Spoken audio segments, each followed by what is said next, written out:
définition, viens on discute. Aujourd'hui, je suis venu à la rencontre d'un professionnel dans son domaine, un spécialiste des mots. Clément Togo. Donc en définition, je structure, je tranche et j'exécute. Toi, tu peux nous expliquer un peu ton parcours, ton histoire, et puis comment t'en es arrivé là? Ouais, donc moi c'est donc Clément Togo, ça fait plus de 30 ans que je suis en France. Je suis arrivé à l'âge de 5 ans, Mmh. donc j'ai suivi une scolarité enfin, plutôt particulière étant donné que c'est des voyages entre classes spécialisées sur lesquels bon, on va avoir une attention particulière sur l'élève. Ouais. Hein. Mais voilà, donc j'ai suivi une scolarité, on va dire, plutôt normale. J'ai commencé à travailler dans le bâtiment, Mmh. donc en tant qu'opposeur de fenêtres. J'ai eu un parcours donc dans le CAP COB, constructeur d'ouvrages dans le bâtiment. Je l'ai conclu avec un bac, toujours Mmh. dans la même filière, donc constructeur d'ouvrages dans le bâtiment qui consiste à tout ce qui est fabrication, pose, fenêtre. Pourquoi t'es pas Ouais. justement pas parti dedans en tant qu'artisan ou autre? Bah, disons que les contraintes à cette époque-là étaient quand même multiples, c'est-à-dire que j'avais pas possibilité de pouvoir me déplacer et on sait que Mmh. dans ces secteurs-là, le déplacement, c'est quand même quelque Ah chose ouais, le d'important. permis, le véhicule, c'est Exactement. important, ouais. D'autant plus que bon, c'est un boulot qui, physiquement, demandait énormément. Donc, non, ça a été vraiment un moment, on va dire, plutôt, formateur, en tout cas à cette époque-là. Par la suite, bon, bah, donc j'ai découvert la restauration donc via le retour de Burger King, je crois Mmh. fin 2013. J'avais postulé, j'avais vu l'article je crois que sur Le Parisien ou quelque chose comme ça. Donc du coup, j'ai été accepté. On a fait une formation de 6 mois à Beaune. Mmh. Formation où il était question de faire l'entièreté des postes, allant de la caisse, à la préparation, donc couper les légumes et autres. Par chance, j'avais déjà cette culture entre guillemets de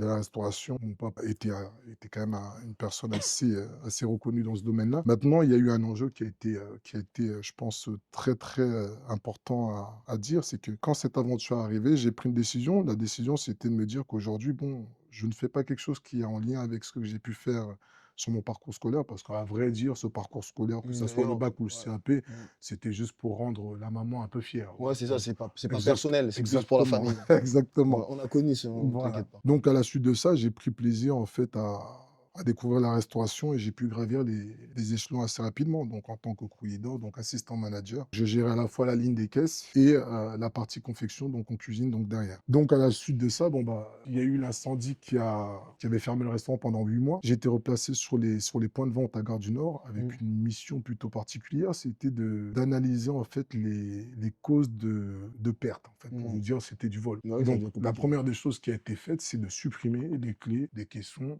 Mmh. de caisse. Alors ça fait grand bruit, hein. Ça a été très compliqué parce que forcément derrière, c'est tout un système qu'on met en lumière et c'est tout un système qu'on risque de. Ils ont pas trop aimé aussi. Exactement. Donc ça s'est quand même traduit par, 26 licenciements. Ah ouais. Non, c'est pas petit. Donc à la suite de ça, ce qui s'est passé, c'est que, bah, quand le restaurant, Burger King a rouvert, bah, on avait changé entre-temps de direction. Mmh. On n'était plus, géré par la même compagnie et du coup, on a été, 3 ou 4 à partir parce que forcément, on avait des directives d'un directeur qui était basé à Marseille, qui Ouais, c'était décidait de vraiment, trop il avait laissé compliquer. un Donc à partir de là, bah, j'ai décidé de prendre mon chemin et de voir en fait ce qui était possible de faire à l'extérieur. Pour finalement finir, dans un secteur, le pénitencier, donc toujours dans la restauration. mais avant d'arriver sur cette partie, j'aimerais bien qu'on fasse un petit recap en arrière, qu'on parle un peu de ta scolarité. Comment ça s'est passé ta scolarité? Explique-moi un peu. Bah, ça reste toujours une partie qui est très, très délicate à expliquer. C'est vrai que voilà, la rupture ne s'est pas fait, on va dire, En douceur, en quoi. douceur. Parce que bon, on m'a expliqué que j'allais voir un oncle, au nord du pays. Mais c'est vrai qu'arrivé, à l'aéroport, le jour où j'ai atterri, je me suis dit qu'il y avait quelque chose qui venait de prendre fin. Donc en fait, c'est un moment de conscience qui est très, très rapide parce que tu es le seul à le comprendre. Parce que les personnes qui t'accueillent, bah, tu ne les connais pas de une. Non, Et de 2, l'environnement dans lequel tu viens de débouler, bah, tu ne maîtrises pas non plus. non, c'est Donc autre j'avais la chose. chance de parler français. J'avais, un accent très prononcé, ça Ouais, c'est ça c'est typique ah bah, ça c'est camerounais ça. normal ça. Maintenant, il faut savoir que, bah, ces écoles-là c'était des classes spécialisées. Mmh. Donc, à mon époque, ça s'appelait CLIS, Ouais. perfectionnement. J'ai été conduit dans ces classes-là, en fait, on avait à la fois des personnes qui soit souffraient de syndrome lourd, parce Mmh. qu'il faut ouais, il faut le dire, ma scolarité s'est fait dans cet environnement-là, où pour moi, finalement, c'était normal. Je suis arrivé directement dedans. Donc à la suite de ça, bah, j'ai vite compris qu'on était dans un dispositif et non dans une classe, normale. Donc à la suite de ça, bah, la continuité s'est faite d'une suite logique. Ça veut dire que bon, j'ai fini la CLIS, je suis parti en perfectionnement, donc il Mmh. faut chercher à savoir il serait intéressant de voir la définition de ces Ouais, classes-là aujourd'hui sur Google, c'est assez je frappant. pense que c'est ouais, Ouais, c'est vraiment c'est quand même assez fort. Et il faut savoir que bon, bah, la fin de cursus, bah, c'est que clairement, bon, tout ce qui est classe CE1, CE2, CM1, CM2, j'ai pas connu, hein. Moi, j'ai mmh connu, Lisp, perfectionnement et ensuite, à la suite de ça, je suis passé au collège, donc on sait que on est dans la même continuité, dans le mh. sens où, oui, il y a vraiment une distance entre les autres et nous et on est mis, enfin, moi, je sais que, pendant les récrés, on était toujours même, dans les mêmes coins, des coins Mmh. avec un angle de mur pour vraiment Ouais, être empaquetés ensemble ouais. et Protégé en voilà, étant exactement. Ça veut dire que c'était pas forcément parce que c'est parce qu'on était habitué comme ça. Ça veut dire mmh. que, les récréations, on les passait ensemble, sans forcément peut-être tous parler ensemble, mais en tout cas, on était tous Ouais, ensemble le parce que groupe, c'est il est comme toujours ça ensemble, qu'on ouais. avait été, Formaté dès le début avec exactement, la classe. exactement. Donc par la suite, je crois qu'il y avait eu à l'époque une loi qui avait permis à ce que, bah, ces règles-là sautent parce que du jour au lendemain, on s'est retrouvé à partager les récréations avec les autres Mmh. et ça a été un choc. Ça a été un choc pourquoi? Parce que bon, forcément, le fait de la nature de notre classe qui était pour le coup, synonyme de moquerie et Ouais, c'était d'infériorité, ouais, ça totale par rapport aux autres. Donc le défendre, c'était, bah, prendre le risque de prendre des coups, j'en ai mmh. pris. Mmh.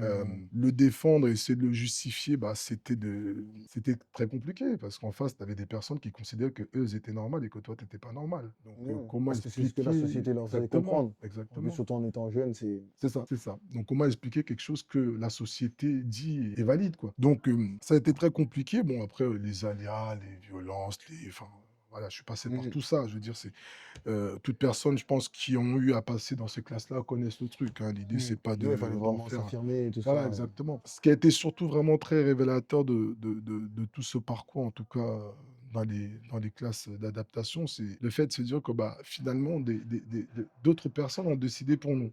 ouais, c'est Ça ça. veut dire on est dans un système où en fait, on a déjà fait des choix pour nous. C'est-à-dire que par rapport à nos champs de possibles au niveau professionnel, bah, moi, je savais que c'était le bâtiment, donc soit la Mmh. maçonnerie ou la plomberie. Mmh. Non pas que j'ai un problème avec ces secteurs-là ou que je les Mmh. méprise, au contraire. Mais c'est qu'à partir du moment où on donne qu'une seule vision, Tu à as pas eu le des choix.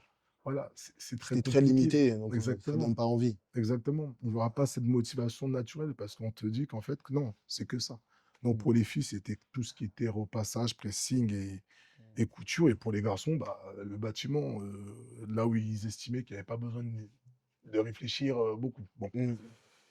Et donc après, bon, la logique aurait voulu que je continue les études au maximum, mais moi, mon objectif, c'était de quitter l'école le plus vite. Ouais, ouais, bah, Je surtout quand on quittais, est dans un environnement qu'on n'aime pas, donc exactement, exactement, le donc but, c'était juste d'avoir les diplômes pour que, bon, exactement, les pour parents calmer soient la heureux. maman, calmer le Voilà. voilà, vous vouliez le bac parce que le bac pour eux, c'est quelque chose qui, Ouais. voilà, est Comme ça, non je crois que pour tout le négociable. monde, c'est non négociable. Je pense que tous les enfants d'immigrés, c'est déjà le bac, Ah non, c'est quel parce que que soit le bac, mais il faut l'avoir. quelque part, je pense que ce bac, il est aussi leur bac. Ouais, c'est une C'est-à-dire que manière de ce voilà. exactement, ce diplôme, c'est quelque chose qui atteste que, bah, ceux qui viendront parler sur mes enfants, voilà, Ah tiens, il y a un papier. voilà, Il a quand même un métier. il a quand Il est même pas quelque chose. j'ai pas traversé l'océan pour qu'il revienne, il a rien du tout. Ils ont jamais su ce que veut dire quoi, ben, quand on va dans le bâtiment, mais ils savent que Il a un diplôme. le diplôme est là. Donc c'était important pour eux et bon, voilà, j'ai tout fait pour, que ça se que ça soit vraiment quelque chose sur lequel ils puissent se dire que voilà, on a franchi une étape. Ouais. À la suite de ça, bon, clairement, je me suis dit: «Il faut absolument que je trouve des choses sur lesquelles,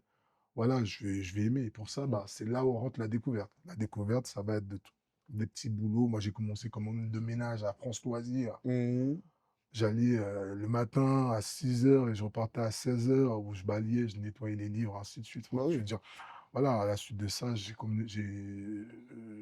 commencé la sécurité, donc Mmh. suite logique, hein, quand on est en banlieue, ça c'est Ah, faut c'est des ah oui, métiers oui, qu'on oui, bien fait sûr, pour s'en sortir, pour le temps de totalement, trouver sa personnalité et de ce qu'on veut vraiment faire. totalement, Il y a beaucoup de gens qui totalement sont passés par là. et ça, pour le coup, ce qui est bien dans cette découverte-là, c'est que, bah, du fait de ces emplois-là, on tombe sur des univers, en fait, qu'on n'avait peut-être pas on Même s'est pas dit imaginer. qu'on allait pouvoir, découvrir ces univers-là, surtout quand on est à Saint-Denis, dans le 93. La sécurité, ça m'a travailler dans la sécurité, ça m'a fait voir en fait qu'il il y avait vraiment 2 niveaux. Il y Ouais, avait 2 mondes. vraiment 2 mondes, voilà. Non pas que le deuxième monde est inaccessible, mais c'est qu'il demande énormément, énormément, énormément, énormément, énormément de temps Ouais, c'est et du c'est un boulot. temps en fait qui doit être, en fait, adapté, en fait, à ton parcours. C'est-à-dire que moi, aujourd'hui, c'est quand on me parle de: «Oui, un rallye», je veux dire, demain, on va à un rallye, tu vas penser à une voiture. Bah, non. Mmh. Les rallyes, c'est des rassemblements de d'un certain Une certaine classe sociale, d'une mais certaine vraiment classe que entre, sociale exactement qui, voilà, qui se réunissent dans ces événements-là pour que, bah, les enfants heu et heu et les membres de la famille puissent se côtoyer, enfin, pour mmh. vraiment faire en sorte que, bah, ça soit quelque chose qui soit préservé. Ouais, c'est ça. Et donc voilà, découvrir ces environnements-là, bah, ça met un coup. Quand tu sais que tu pars d'aussi loin, tu te dis: «Bah, en fait, il y a quand même des choses qui sont possibles, dans le pays. Maintenant, comment moi je fais pour, Pour y voilà, atteindre. pour les atteindre?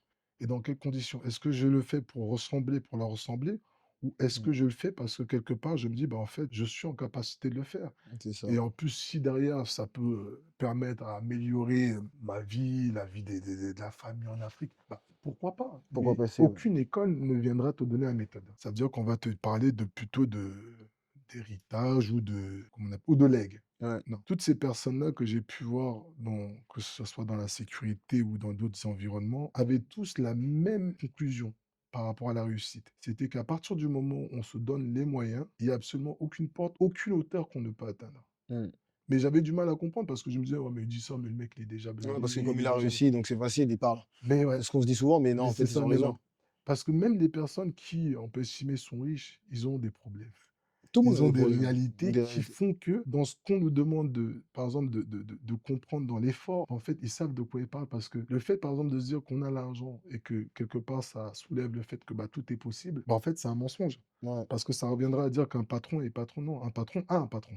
Mmh. Il y a toujours quelqu'un au-dessus. Donc ça veut dire qu'il y a toujours cette notion de rendre des comptes. Il y a toujours cette notion de: «Je dois faire pour justifier ce que je suis». Bah oui, Et ça, c'est quelque chose qui leur demande du travail. Et ça, qu'on le veuille ou pas, avec ou sans argent, ils sont obligés de de le répondre à faire. ça. Ils sont obligés de le faire. Parce que dans le cas contraire, bah, il y a cette possibilité qu'ils perdent, Ils perdent justement ceux qu'ils l'entreprise ont. et ils sont contrôlés, Voilà. Donc il y a quand même cette conclusion qui est aujourd'hui, alors tu me vois, oui, j'ai de l'argent, oui, je ceci, cela, mais en fait, ça s'est pas fait comme ça. Je me non. lève tôt le matin. Un mec qui est blindé qui te dit: «Je me lève tôt le matin». Je dis: «Mais Mmh. tu te lèves tôt le matin, pourquoi?» Pour moi, c'est logique. «Ben oui, Bah, mais pour pourquoi?» certains, non, mais pour moi, c'est logique, Exactement, parce que tout ce qui est là, ça vient pas tout seul. exactement et C'est il y a énormément de travail d'entreprendre. énormément. Quand je regarde ton parcours, je sais que tu aimes pas trop ce thème-là, mais maintenant on appelle ça un coach, c'est le nom employé. Mmh. Mais quand tu regardes bien ton parcours, est-ce que tu penses que depuis le début, par exemple ce que tu expliquais par rapport à l'école et autres, est-ce que tu penses que ça t'a pas formé à être coach déjà? Parce que comme tu disais tout à l'heure, fallait prendre en responsabilité, fallait s'assumer. Mmh. Et dans le groupe, je pense pas que tout le monde faisait ce que tu faisais. Disons que pour être honnête, par exemple, dans ma scolarité, j'étais quelqu'un de très timide. Mmh. Ça veut dire que j'ai vraiment commencé à parler à partir du moment où, dans mon complexe qui était mon surpoids parce que Mmh. j'étais rond, Mmh. vraiment rond et qu'à un moment donné, bah, j'ai commencé la natation et cette natation, bah, je sais pas pourquoi mon corps il a commencé à Ouais, c'est ça. s'étirer et j'ai commencé à avoir confiance en moi. Un coach, c'est vraiment quelqu'un qui a une méthodologie, qui s'inscrit sur un ensemble de parcours qui a été, finalement, qui a réussi à être traduit par quelque chose de concret. Le concret, c'est que je sois là aujourd'hui. Le Ouais. concret, c'est que j'explique aujourd'hui à des personnes, peut-être que je ne connais pas, que, bah, Clément Togo aujourd'hui peut vous permettre d'atteindre votre objectif, non pas en vous donnant des solutions toutes faites, Mmh. mais en vous faisant comprendre que vous êtes la base de la solution. Et ça, bah, il faut déjà que toi-même t'en sois convaincu. Donc ça veut dire pour toi un coach, il faut qu'il soit accompli quand même Bien sûr. personnellement pour être coach. Ah Ça veut oui, dire mais qu'on peut pas avoir autant. totalement. Sinon, Donc c'est du théâtre. Et je te dis, tout bon comédien peut être coach. Tout bon comédien qui a appris le b.a.-ba de la comédie, mmh, demain, peut être coach.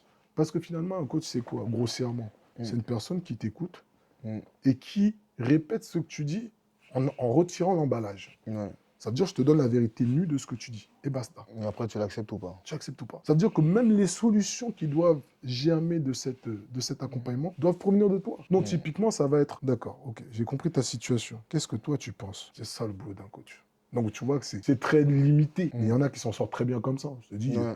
de reposer la même question. Et toi, qu'est-ce que tu en penses? Et de la réponse qui va être là, c'est à partir de cette réponse-là que la solution va germer. Elle va découvrir. Mais comme je dis, en suivant les situations, il y a beaucoup de choses qui rentrent en jeu. Mmh, Énormément de choses qui rentrent en jeu. Là, il y a un coaching qui m'attend, ça va être vraiment plus sur un côté où la personne pense avoir des entités qui lui veulent du mal. Donc, tu vois, là, on mmh, est ouais, là, ouais, sur des niveaux où ouais, il y a voilà, des niveaux, faut taffer, ouais. Faut s'y voilà, connaître un peu exactement, pour, exactement.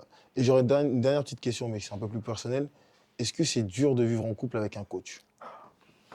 Parce qu'on sait que parfois, tu peux être à la maison, je pense qu'on peut te dire, ouais, bon, là, t'es pas en train de coacher ou autre. Est-ce que ce point-là, ça t'est déjà arrivé, par exemple? Que t'expliques quelque chose et que ta partenaire pense que tu la coaches alors que pas du tout. En fait, je vais te répondre très clairement. Le coaching, c'est une profession, c'est une activité. Donc, c'est quelque chose de professionnel. Au début, je faisais cette erreur-là à un moment donné, par rapport à la situation que je pouvais vivre avec madame, de prendre la situation et d'en faire et c'était l'erreur. Un taf, ouais. Parce que quand tu viens en couple, il y a des limites qu'il faut avoir. C'est même pas des limites qu'il faut avoir, c'est qu'il faut obligatoirement avoir. Ça veut dire qu'à partir du moment où je rentre chez moi, le coach reste à l'extérieur. Moi, quand je rentre, tu peux avoir des scènes où, clairement, madame va faire quelque chose qui va pas me plaire ou pour X ou Y raison. Et en aucun moment, je vais utiliser justement Des trucs de coach. Là, c'est Clément, point barre. Ah ben oui, clairement.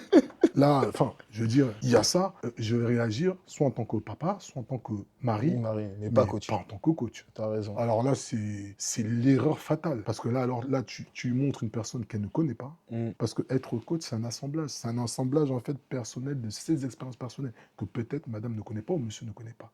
Donc, le fait que tu utilises ça dans un cadre intime, privé, c'est comme si tu disais à ton mari ou à ta femme que, écoute, franchement, t'es trop bête, je peux pas parler avec toi, je préfère prendre, allez hop, voilà. Tu vois, c'est le coach qui va te parler.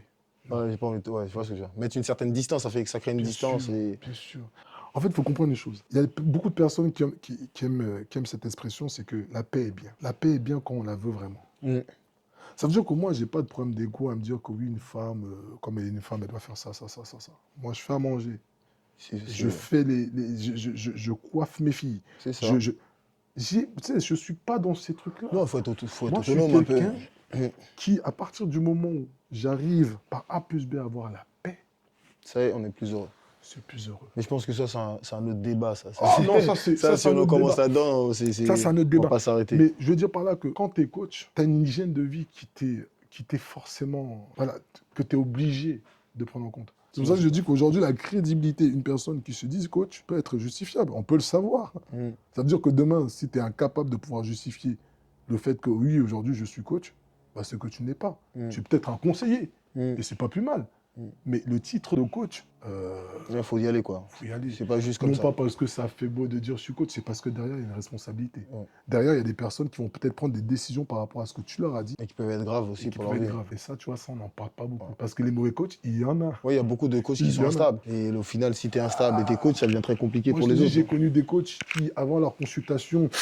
Ah ouais, bon, là, à partir de là, si déjà il y a un problème de dépendance... Je peux dire que les conseils qu'ils donnaient, tu prends l'envol. Ouais, il était bien en vol. En tout cas, merci Clément. Avec plaisir. Merci de venir dans l'émission. Avec plaisir. Et puis je vais prendre après une de tes clientes pour réagir aux questions, pour qu'elle me dise, elle, comment elle voit ton développement en tant que coach. Et en tout cas, on te souhaite le meilleur. Je mettrai tes contacts sur la vidéo. Avec grand plaisir. Et puis, on va dire aux gens de liker, abonner. Et puis, il est disponible pour vous à tout moment. N'hésitez pas, Merci, pas. frérot.